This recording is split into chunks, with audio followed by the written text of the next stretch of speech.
बच्चों, welcome to my YouTube channel जोजस study. मैं हूँ ज्योति गुप्ता। मैं लेकर आई हूँ 6th क्लास की मैथ, जिसकी एक्सरसाइज है 4.6 और क्वेश्चन है हमारा पहला। तो पहला क्या कह रहे हैं, संलग्न आकृति को देखकर लिखिए। तो कुछ पॉइंट्स दिए गए हैं, वो हमें बताना है। तो पहले तो हम अपनी आकृति बनाते हैं। तो हमारी आकृति कैसी बनी हुई है, एक इस तरीके का हमारा वृत्त बना हुआ है, ठीक है। और वृत्त में ये हमारा केंद्र बना हुआ है O। केंद्र से जाता हुआ एक इन्होंने व्यास बना दिया। फिर यहाँ से एक त्रिज्या निकाल दी और यहाँ पे एक जीवा बना दी, ठीक है। तो ये हमारा O है, ये हमारा A है, ये हमारा B है और यहाँ पे एक बिंदु P है, ठीक है। और बाहर कोई बिंदु है वो हमारा Q है, ठीक है। और ये बिंदु जो है वो हमारा C है, ये हमारा D है और ये हमारा E है। अब इसी आकृति को देखकर हमें क्या करना है, सारे आंसर देने हैं। तो पहला हमारा क्वेश्चन है, इन्होंने कहा है, पहला वाला क्या इन्होंने कहा है, वृत्त का केंद्र, ठीक है। क्या इन्होंने कहा है, वृत्त का केंद्र बताओ। तो वृत्त का केंद्र हमारा कौन सा है, तो जल्दी से बताओ। ये तो आपको बचपन से ही पता होगा कि वृत्त क्या होता है, वृत्त का केंद्र क्या होता है। फिर भी मैं बता देती हूँ, जो सेंटर वाला पॉइंट होता है, बिल्कुल मिड पॉइंट, बिल्कुल बीच का बिंदु, वही हमारा केंद्र होता है। तो केंद्र हमारा क्या है, बीच में O। तो हमारा वृत्त का केंद्र क्या हो गया, O हो गया, ठीक है। फिर दूसरा वाला क्वेश्चन इन्होंने कहा है, 3 त्रिज्याएँ बतानी है। कितनी त्रिज्याएँ, 3 त्रिज्याएँ बतानी है। तो 3 त्रिज्याएँ जो हैं हम लिख देते हैं। तो हमारी कौन कौन सी 3 त्रिज्याएँ हैं, देखो। त्रिज्या क्या होती है, जो केंद्र से लेकर परिधि। अब परिधि क्या होती है, ये जो हमारा गोला की जो लाइन है, ठीक है। लाइन तो रेखा होती है, गोला का जो ये हमारा कर्व है, ठीक है, इसी को परिधि कहते हैं, ठीक है। तो केंद्र से यहाँ तक, परिधि तक जाने वाली जो रेखाएं होती हैं वही हमारी त्रिज्याएं होती हैं। जैसे ये केंद्र से यहाँ तक जा रही है, ये O से B तक जा रही है, ये O से C तक जा रही है। तो 3 त्रिज्याएं हो गई। तो हम यही 3 त्रिज्याएं लिख देंगे। कौन कौन सी, OA, दूसरी OB, तीसरी OC, ठीक है। ये हमारी 3 त्रिज्याएं हो गई। फिर इन्होंने कहा है एक व्यास बताना है, ठीक है। एक व्यास बताना है। और व्यास हमारा क्या होता है वो भी देख लीजिए। व्यास हमारा वो होता है जो केंद्र से होकर जाता है, ठीक है।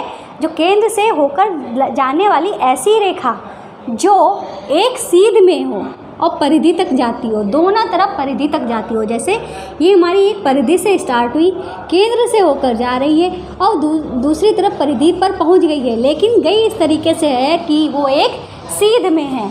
तो हमारी व्यास क्या हो गया, AC हमारा क्या हो गया, व्यास हो गया। फिर D वाला जो क्वेश्चन है, ये कह रहे हैं कि एक जीवा बताओ। अब जीवा क्या होता है, तो जीवा हमारी ऐसी रेखा होती है वृत्त के अंदर जो केंद्र से होकर नहीं जाती है, कहीं पे भी हो सकती है और परिधि के 2 पॉइंट्स पे, परिधि के 2 बिंदुओं पर मिलती है। तो ये परिधि पे हमारे मिल रही है, कहाँ पे, यहाँ पे मिल रही है, यहाँ पे मिल रही है। तो यही, और हमारी ये केंद्र से होकर भी नहीं जा रही है, मतलब ED हमारी क्या है, एक जीवा है, ठीक है। अब हम अपना E वाला करते हैं। तो E वाला हमारा क्या है, अभ्यंतर में 2 बिंदु। अभ्यंतर का मतलब क्या हुआ, अभ्यंतर मतलब हुआ अंदर, वृत्त के अंदर, ठीक है। 2 बिंदु बताने हैं। तो वृत्त के अंदर कोई बिंदु तो है नहीं, A, B और C, D, E, ये हमारे तो वृत्त की परिधि पे हैं, पर अंदर कौन से बिंदु है, O और P है, ठीक है। तो हम यहाँ पे लिख देंगे अभ्यंतर बिंदु, अभ्यंतर बिंदु। तो अभ्यंतर बिंदु हमारे कौन कौन से हैं, O और P हमारे अभ्यंतर बिंदु हैं। फिर F हमारा क्वेश्चन क्या कहता है, बहिर्भाग में एक बिंदु। बहिर्भाग, तो बहिर्भाग का मतलब हुआ कि बाहर का बिंदु जो वृत्त के अंदर ना हो, ना परिधि पे हो, वृत्त के बाहर हो, तो ऐसे बिंदु को कहते हैं बहिर्भाग वाला बिंदु। तो यहाँ पे लिख देंगे बहिर्भाग बिंदु। तो हमारा कौन सा हो जाएगा, वो हमारा बाहर कौन सा बिंदु रखा हुआ है, सिर्फ Q है, तो Q हमारा क्या हो जाएगा, बहिर्भाग बिंदु हो जाएगा। फिर ये कह रहे हैं एक त्रिज्य खंड, त्रिज्य खंड का मतलब त्रिकोण का एक खंड, त्रिकोण के मतलब त्रिभुज के शेप का एक खंड जो वृत्त में हो।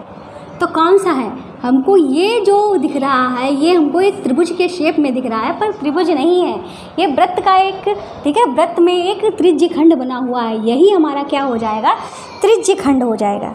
ठीक है, तो हम यहाँ पे आपको दिख रहा होगा, यहाँ पे दिख रहा है अभी FG, त्रिज्य खंड यहाँ पे लिख देंगे, एक त्रिज्य खंड। तो त्रिज्य खंड हमारा क्या है, OAB लिख देंगे हम, OAB जो है वो हमारा क्या है, त्रिज्य खंड है। फिर इन्होंने क्या कहा है, एक वृत्तखंड, क्या बोला है, वृत्तखंड। वृत्तखंड का मतलब क्या हुआ, जो वृत्त का एक हिस्सा होता है। तो जैसे कि ये भी हमारा वृत्तखंड है और ये भी हमारा वृत्तखंड है, मतलब ये हमारा जो वृत्त है ये वृत्त का एक खंड दिया गया है, वृत्त का एक हिस्सा ही तो है, और ये हमारा वृत्तखंड है। ठीक है, इन्होंने एक बोला है तो एक लिख दो। ठीक है, तो वृत्तखंड हमको लिखना है, तो हम क्या लिख देंगे, ED जो है वो हमारा वृत्तखंड है। तो इस चीज़ को हम यहाँ पे लिख देंगे। ठीक है, कौन सा GH, H वाला क्या हो जाएगा, यहाँ पे लिख देंगे वृत्तखंड। तो वृत्तखंड हमारा क्या हो जाएगा, ED हमारा क्या हो जाएगा, वृत्तखंड हो जाएगा। ठीक है, ये क्वेश्चन हमारा कंप्लीट हुआ। ठीक है, अब हमारा दूसरा क्वेश्चन क्या कह रहा है, चित्र हमारा यही दिया गया है। ठीक है, दूसरे क्वेश्चन में भी चित्र हमारा यही दिया गया है। ये कह रहे हैं क्या वृत्त का प्रत्येक व्यास उसकी एक जीवा भी होती है। तो दूसरा क्वेश्चन हम यहाँ पे कर लेंगे। ठीक है, ए पॉइंट्स क्या कह रहे हैं, क्या वृत्त का प्रत्येक व्यास उसकी एक जीवा भी होती है। तो प्रत्येक व्यास, ठीक है, तो व्यास के बारे में हमने क्या बताया था, हमने व्यास के बारे में बताया था ऐसी रेखा जो एक सीध में होती है और वृत्त की परिधि के 2 पॉइंट्स को मिलाती है, और सबसे खास बात व्यास की ये होती है कि वो केंद्र से होकर जाती है। ठीक है, और जीवा के बारे में क्या बताया था, जीवा जो होती है वो वृत्त के केंद्र से नहीं जाती है, बाकी सब सीध में होती है, एक सीध में होती है, परिधि के 2 पॉइंट्स को मिलाती है। ठीक है, पर वो केंद्र से होकर नहीं जाती है। तो ये कह रहे हैं कि क्या वृत्त का प्रत्येक व्यास उसकी एक जीवा होती है। तो व्यास जो है वो हमारी एक जीवा हो सकती है, पर जीवा व्यास नहीं हो सकती है।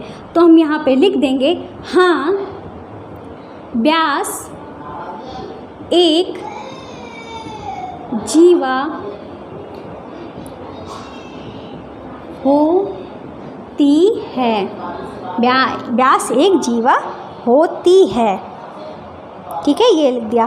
फिर दूसरा जो पॉइंट है, दूसरा जो क्वेश्चन है, उन्होंने क्या कहा है, दूसरा जो इन्होंने क्वेश्चन कहा है कि क्या वृत्त की प्रत्येक जीवा उसका व्यास होती है। देखो, क्या वृत्त की प्रत्येक जीवा उसका व्यास होती है। तो जीवा तो व्यास नहीं हो सकती है। क्यों नहीं हो सकती है, क्योंकि ये केंद्र से होकर नहीं जा रही है। तो आंसर क्या हो जाएगा, नहीं जीवा व्यास नहीं हो सकती है। ठीक है, ये लिख दिया हमने, क्या जीवा जो है व्यास नहीं हो सकती है। ठीक है, अगर आप लिखना चाहो तो ये भी लिख सकती हो, क्योंकि वो केंद्र से होकर नहीं जाती है। ठीक है, अब हम अपना तीसरा क्वेश्चन कर रहे हैं। तीसरा हमारा क्वेश्चन क्या है, कोई वृत्त खींचिए, निम्न को अंकित कीजिए। ठीक है, कोई वृत्त हमको खींचना है, तो मान लीजिए यही हमारा वृत्त है। ठीक है, इसको हम बिगाड़ देते हैं बस थोड़ा सा, वृत्त क्यों बार बार हम बनाएंगे, और कभी कभी हो जाता है कि वृत्त बनता ही नहीं शुद्ध, फिर भी ये हमसे शुद्ध बन ही गया है। ठीक है, तो क्लास पसंद आ रही होगी तो सब्सक्राइब कर लेना। ठीक है, सब्सक्राइब करना क्यों ज़रूरी है, मैं हर वीडियो में बताती हूँ, इसलिए ज़रूरी है। मान लो आपको हमारी क्लास पसंद आई हो, तो मान क्या लूँ, मुझे पता है आपको मेरी क्लास पसंद आ रही होगी, क्योंकि यूट्यूब पर एक एक पॉइंट समझाने वाला कोई भी टीचर नहीं है, और इस तरीके से बोर्ड पे पढ़ाने वाला तो एक भी नहीं है। ठीक है, और तो अब मैं क्या बताऊं, हाँ, तो आपको मेरी क्लास पसंद आ गई, आप सब्सक्राइब करना भूल गए और क्या किया, आप फिर से अपना कुछ भी करने लगे, ठीक है। अब फिर आपका पढ़ने का मन हुआ, सोचा कि मैं उन्हीं ज्योति मैम से पढ़ना चाहता हूँ, और आपको मेरा सिर्फ नाम पता चले, नाम भी नहीं पता है, चैनल का नाम तो पता ही नहीं है, ठीक है। तो अब क्या होगा कि आप हमारे चैनल को भूल जाएंगे, ठीक है। आप ढूंढते रह जाएंगे, पर मैं आपकी लिस्ट में नहीं आऊँगी। लिस्ट में नहीं आऊँगी, क्यों नहीं आऊँगी? क्योंकि आपने सब्सक्राइब तो किया नहीं। भाई सब्सक्राइब कर लोगे तो मैं आपको नोटिफिकेशन भी जाएंगे, साथ में क्या होगा कि आपको हम अपनी वीडियोज़ में जो है हमारी वीडियोज़ भी दिखती रहेंगी, ठीक है। इसलिए सब्सक्राइब करना ज़रूरी है और शेयर भी कर देना, ठीक है। ठीक है, अब हम क्या करते हैं, तीसरा हमारा क्वेश्चन जो है वो क्या कह रहा है, एक वृत्त बनाना है, ठीक है। वृत्त बनाना है, उसमें हमें क्या दिखाना है, उसका केंद्र दिखाना है, ठीक है। तो वृत्त में हमने केंद्र बना लिया O, ठीक है। तो हम यहाँ पे डाल देते हैं तीसरा क्वेश्चन, ठीक है। तो हम यहाँ पे लिख देंगे A पॉइंट में इन्होंने दिया है केंद्र बनाना है, तो केंद्र हमने क्या बना दिया, O बना दिया है। फिर ये कह रहे हैं एक त्रिज्या बनानी है, ठीक है। तो त्रिज्या भी बना लेते हैं। मान लो ये हमारी क्या है, ये हमने A बना ली, OA जो है वो हमारी क्या हो गई, त्रिज्या, ठीक है। तो हमने क्या बनाई है, त्रिज्या। तो त्रिज्या हमारी क्या हो गई, OA एक त्रिज्या हो गई, ठीक है। फिर तीसरे पॉइंट में क्या कह रहे हैं, एक व्यास बनाना है। व्यास बनाना है तो इसी चीज़ को हमने आगे तक बढ़ा दिया, ठीक है। इसी के सीधे पे केंद्र से जाता हुआ परिधि के 2 पॉइंट्स को मिलाता हुआ हमने एक क्या बना दिया, व्यास बना दिया। तो हमारा व्यास क्या हो गया, यहाँ पे लिख दीजिए। व्यास जो हमने बनाया है वो हमने क्या बनाया है, ए बी हमारा क्या हो गया, व्यास हो गया। फिर चौथा पॉइंट है, इन्होंने कहा एक त्रिज्यखंड बनाना है। त्रिज्यखंड बनाना है, ठीक है।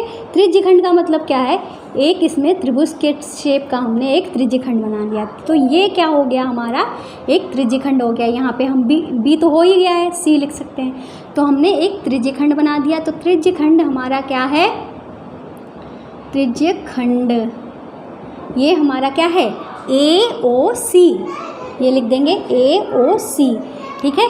ये हो गया पॉइंट। फिर ये कह रहे हैं कि एक वृत्तखंड बनाना है, ठीक है। तो वृत्तखंड बनाना है तो हम कैसे बनाएंगे, ठीक है। तो वृत्तखंड बनाना है, बताओ कैसे बनाएंगे, जल्दी से बताइए। मैंने पिछले क्वेश्चन में क्या बताया था, जल्दी से कमेंट करिए आप लोग, ठीक है।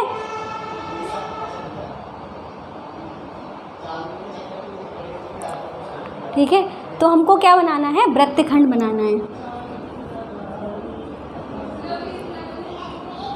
देखो वृत्तखंड बनाने की ज़रूरत ही नहीं है, ठीक है। वृत्तखंड बनाने की ज़रूरत ही नहीं है। अगर आप बनाना चाहो तो एक अलग से लाइन बना सकते हो, ठीक है। मैं कहूँगी कि वृत्तखंड बनाने की ज़रूरत ही नहीं है, क्योंकि वृत्तखंड जो है वो हमारा बना हुआ है। कैसे हम कह सकते हैं, ACB जो है वो हमारा एक वृत्त का खंड ही तो है, ठीक है। ये जो है ये हमारा एक वृत्त का खंड ही तो है, ACB, ठीक है। ACB जो है क्या है, ACB जो है हमारा क्या है, वृत्त का एक खंड ही तो है। तो ये हमारा वृत्तखंड हो गया। फिर ये क्या कह रहे हैं, उसके अभ्यंतर में एक बिंदु बनाना है। तो अभ्यंतर में एक बिंदु, अभ्यंतर मतलब अंदर, तो अंदर एक बिंदु बनाना है, तो हमने एक अभ्यंतर में बिंदु भी बना दिया, ठीक है। इस चीज़ को, ये क्वेश्चन जो है पिछला वाला, उसको हम बिगाड़ देते हैं। नोट तो हो ही गया होगा, ठीक है। तो ये क्या कह रहे हैं, अभ्यंतर बिंदु बनाना है, अभ्यंतर बिंदु। तो अभ्यंतर बिंदु हमने क्या बनाया है, P बना दिया है, मतलब अंदर एक बिंदु। अब हमारा G वाला क्वेश्चन क्या कह रहा है कि उसके बहिर्भाग में एक बिंदु बनाना है। बहिर्भाग मतलब बाहर कोई बिंदु बना देते हैं। मान लो यहाँ पे हमने बाहर एक बिंदु Q बना दिया है, ठीक है। तो ये हमारा वृत्त के बाहर है ना, तो इसलिए ये हमारा बहिर्बिंदु हो गया। तो हम यहाँ पे लिख देंगे बहिर्बिंदु, बहिर्बिंदु।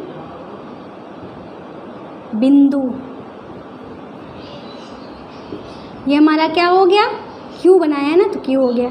अब H वाला क्वेश्चन हमसे क्या कह रहा है, ये कह रहा है एक चाप बताना है, ठीक है। चाप बताना है, तो चाप का मतलब क्या हुआ, देखो चाप हमको बताना है, तो चाप कई सारे हमारे यहाँ पे लगे हुए हैं। कैसे, एक चाप हमारा ये है, ठीक। दूसरा चाप हमारा ये है, तीसरा चाप हमारा ये है। तो कोई एक बताना है तो हम क्यों ना AC ले लेते हैं, ठीक है। कोई एक बताना है तो हमने AC लिख दिया, ठीक है। इस तरीके से ये 3 क्वेश्चन जो हुए कंप्लीट हुए। अब हम अपना करते हैं कौन सा क्वेश्चन, चौथा क्वेश्चन करते हैं, ठीक है। तो चौथा हमारा क्वेश्चन क्या कहता है, ये लास्ट हमारा क्वेश्चन है, सत्य असत्य बताइए। क्या सत्य असत्य बताना है, यहाँ पे लिख लेते हैं, ठीक है। पहला पॉइंट हमको क्या बताना है, ये कह रहे हैं वृत्त के 2 व्यास अवश्य ही प्रतिच्छेद करेंगे, ठीक है।